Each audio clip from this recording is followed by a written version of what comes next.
A visita dos dous conselleiros exemplifica a forte aposta da Xunta polo Parque Nacional das Illas Atlánticas, concretamente por Sálvora, unha das grandes descoñecidas deste conxunto, que grazas ao esforzo inversor da Administración Pública comeza a destacar entre as outras xoias deste arquipélago. A través do plan de dinamización turística que se está a desenvolver dende primeiros de ano, tense incrementado notablemente o número de visitantes, sendo Sálvora a máis beneficiada cun 50% máis de visitas no que vai de ano. Para mí é unha satisfacción poder facer balanzo dos 6 primeiros meses, de aquí ata xullo, dos 7 primeiros meses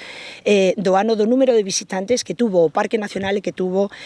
a Isla de Sálvora. E podo dicirche, alcalde, que en concreto a Isla de Sálvora, dentro de todo o crecemento que houve, que de un 11% máis de visitantes no Parque Nacional de Illas Atlánticas nestos 7 meses comparado cos 7 meses anteriores, a Illa de Sálvora é a que máis ten incrementado con respecto ao ano pasado, en preto dun 55% máis que o ano pasado teñen xa visitado esta isla. O ano pasado foron 10.000 persoas, a día de hoxe xa levamos máis de 9.000 persoas que visitaron esta isla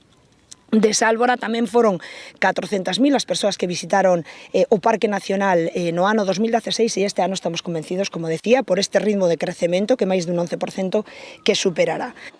A conservación da contorna e a recuperación do seu patrimonio son tamén clave a hora de promover un turismo sostible. Neste punto colaboran activamente os usuarios de Amigos do Barbanza, que participan dende hai anos nas accións de voluntariado ambiental na illa. É un día importante porque dende a Consellería de Política Social impulsamos unha importante campaña de verán, a campaña máis importante de toda España, esta comunidade, con 9.000 rapaces en entornos naturais únicos como os que temos en Galicia, pero este, por suposto, o da Illa de Sálvora é moi especial por estar dentro dun parque natural moi importante. Ademais de contribuir á recuperación do noso patrimonio natural, este tipo de iniciativas busca a inserción das persoas con diversidade funcional, promovendo a igualdade plena.